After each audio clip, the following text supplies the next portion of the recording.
দীর্ঘ ২৮ বছর পর বাংলাদেশ আওয়ামী যুবলীগ নড়াইল জেলা শাখার ত্রিবার্ষিক সম্মেলন অনুষ্ঠিত হয়েছে।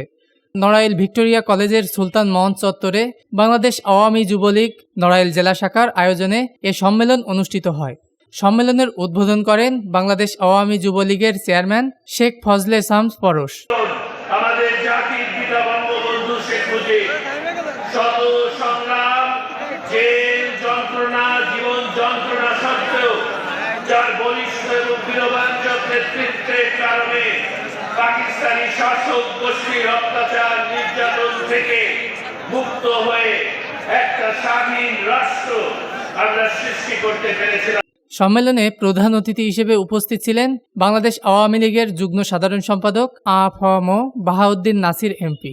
প্রধান বক্তা হিসেবে বাংলাদেশ আওয়ামী যুবলীগের আলহাজ মোহাম্মদ মাইনুল হোসেন খান নিখিল। সম্মানিত অতিথি ছিলেন বাংলাদেশ আওয়ামী লীগের সাংগঠনিক সম্পাদক বি.এম. মোফাজ্জল হক, বাংলাদেশ আওয়ামী লীগের যুব ও ক্রীড়া বিষয়ক সম্পাদক ও জাতীয় সংসদের হুইপ মাশরাফি বিন মুর্তজা। সারা বাংলাদেশের যুব সমাজের প্রাণপুরুষ, যার বলিষ্ঠ নেতৃত্বে যুবলীগ দারুণভাবে এগিয়ে চলছে, শেখ ফজলে শামস পরশ, চেয়ারম্যান বাংলাদেশ আওয়ামী যুবলীগ।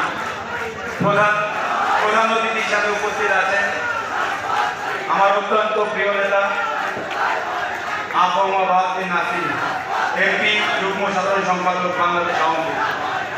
আছে এখানে প্রার্থী আছে, বন্ধু কেউ অনেক বড় ভাই আছে, দীর্ঘ 28 বছর পরে আজ সম্মেলন হতে যাচ্ছে।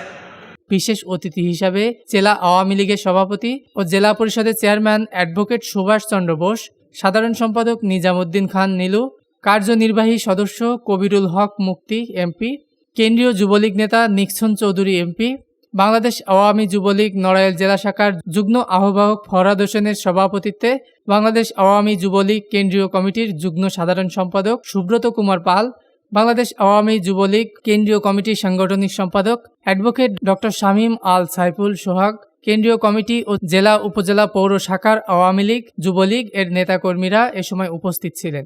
ডেস্ক নিউজ, দৈনিক রানার।